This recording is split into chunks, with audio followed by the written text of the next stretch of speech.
Around 2010, LeBron's haters would say he's only good because he's physically stronger and more athletic than everybody. But when he gets older, that he'll suck. Come the 2022 season, LeBron's 37 years old and is still one of the best players in the NBA. But is LeBron the greatest athlete to ever exist? Longevity and the GOAT argument. James has played over 63,000 minutes in the NBA. If we combine the regular season and the playoffs, that's the second most minutes in history, trailing only Kareem Abdul-Jabbar. With so many miles on the odometer, he shouldn't have been so good at the age of 37. But he is, and it's all due to his work ethic and a little help from science. He was one of the first NBA players to use an individual approach to working out, doing workouts that are specific to him and his body. He employs a biomechanic that changed the way he runs and lands, which is a huge reason why LeBron preserved his knees and back. It started hurting him in 2005. James has a special warming up routine to minimize the chance of injury, and he even has electric warmers in his seat to keep his problematic back warm at all times. Nothing is left to chance with the King, who is spending $1.5 million a year to keep his body in perfect shape. He was one of the first athletes to install a cryotherapy room at his house to reduce inflammation. Other than that, LeBron also has a hyperbaric chamber, a state-of-the-art gym, and a whole army of chefs, massage therapists, and trainers to help him recover and perform at his best. With his tactical knowledge and supreme basketball IQ, LeBron proved that he can still carve up defenses at an elite level, despite his age. And even though there are some obvious signs of aging compared to his early career athleticism, James is a freak of nature, and he is still one of the most athletic players in the NBA.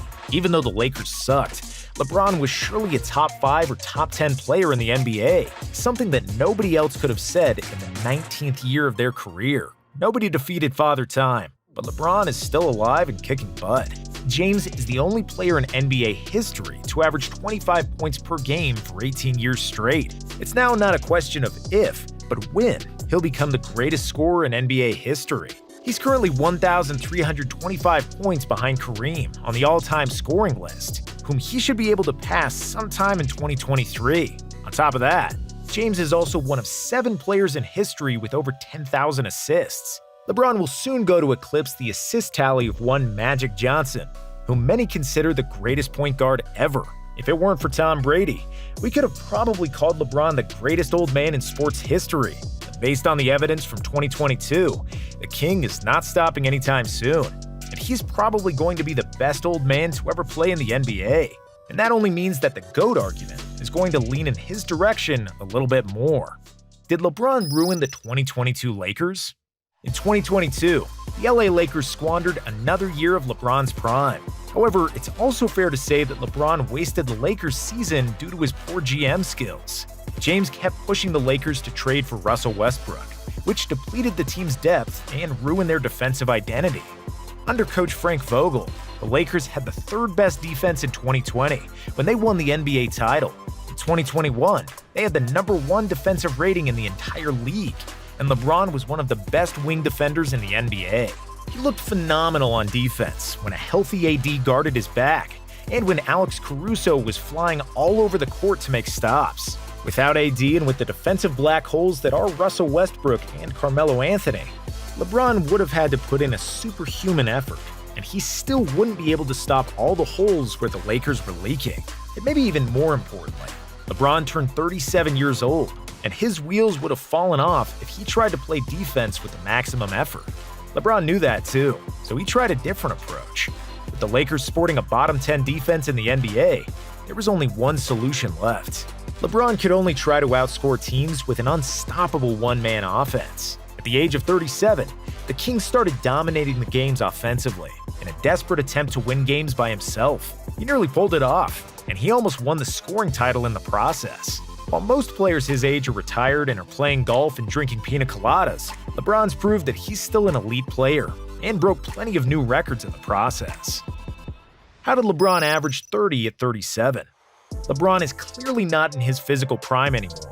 He can't finish in traffic flying above the competition like he used to.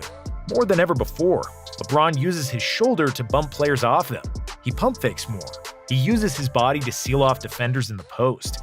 and has all kinds of old man trickery to create separation. James also can't turn the corner as fast as he once could, firing up those turbochargers to propel him to the basket. Yes, he is still fast, and he can get to the rim, especially with a head of steam.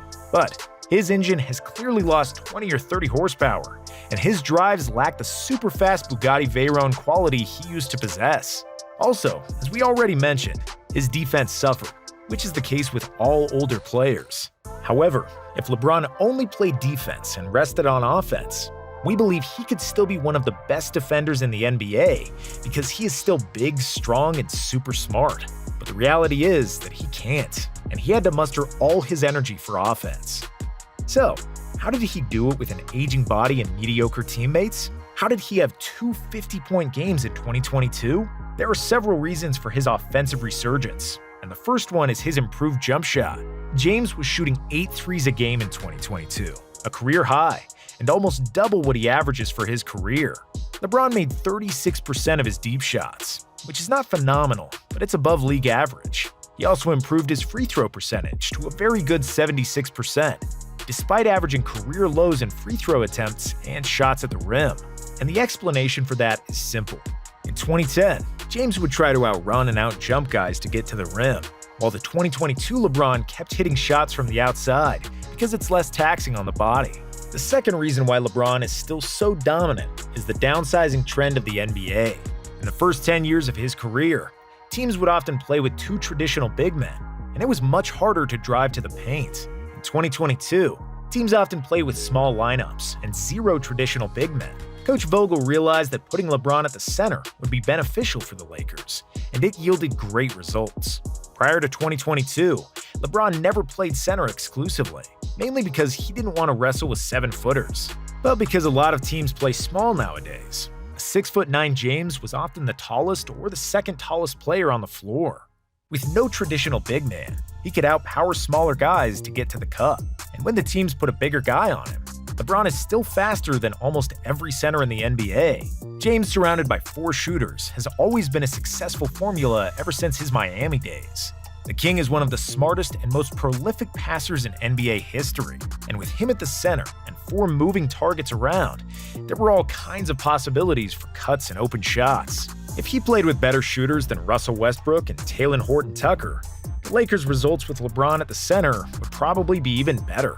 But even with the poorly fitted roster and a plethora of injuries, LeBron still averaged 30.3 points per game, while being one of the most efficient players in the NBA. His size, versatility, and that basketball supercomputer he has for a brain almost make him impervious to aging.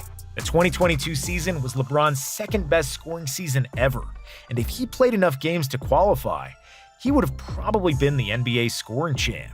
James is now the youngest and the oldest player with multiple 50-point games in a season, and if he won the scoring title, he'd be the oldest player with that honor since Michael Jordan in 1998, who was 34 at the time.